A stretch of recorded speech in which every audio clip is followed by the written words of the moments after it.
قال رب اغفر لي ولأخي وأدخلنا في رحمتك وأنت أرحم الراحمين إن الذين اتخذوا العجل سينالهم غضب من ربهم وذلة في الحياة الدنيا وكذلك نجزي المفترين والذين عملوا السيئات ثم تابوا من بعدها وآمنوا إن ربك من بعدها لغفور رحيم ولما سكت عن موسى الغضب أخذ الألواح وفي نسختها هدى ورحمة للذين هم لربهم يرهبون واختار موسى قومه 70 رجلا لميقاتنا فلما أخذتهم الرجفة قال رب لو شئت أهلكتهم من قبل وإياي أتهلكنا بما فعل السفهاء منا إن هي إلا فتنتك تضل بها من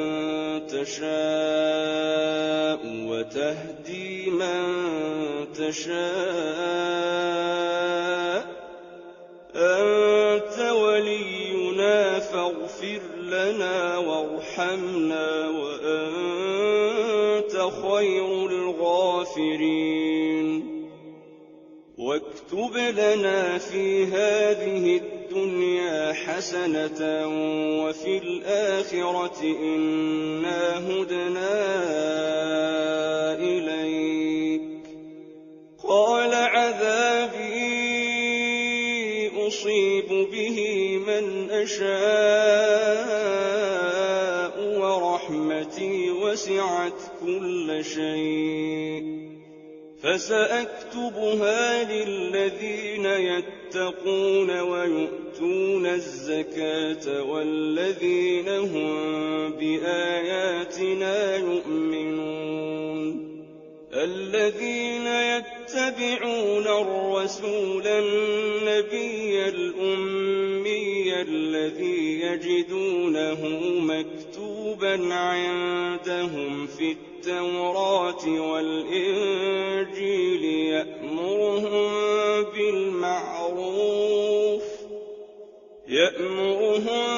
بالمعروف وينهاهم عن المنكر ويحل لهم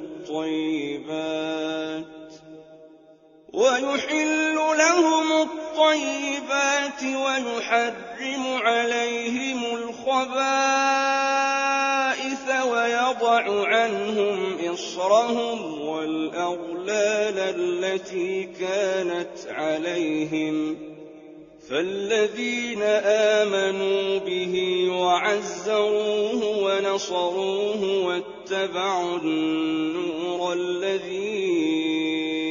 أنزل معه أولئك هم المفلحون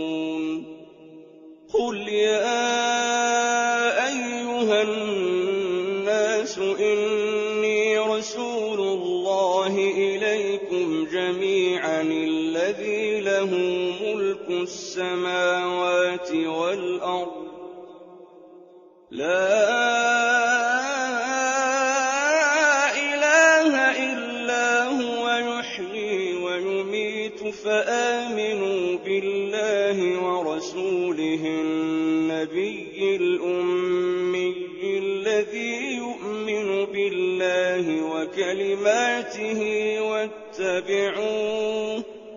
واتبعوه لعلكم تهتدون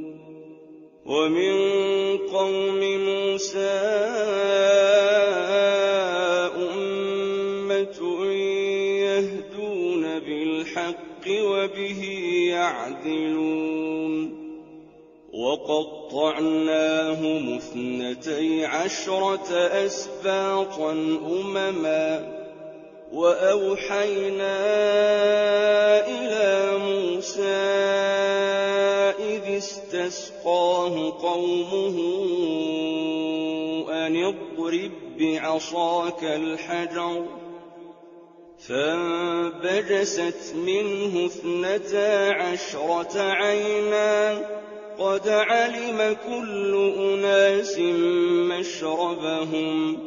وظللنا عليهم الغمام وأنزلنا عليهم المن والسلوى كلوا من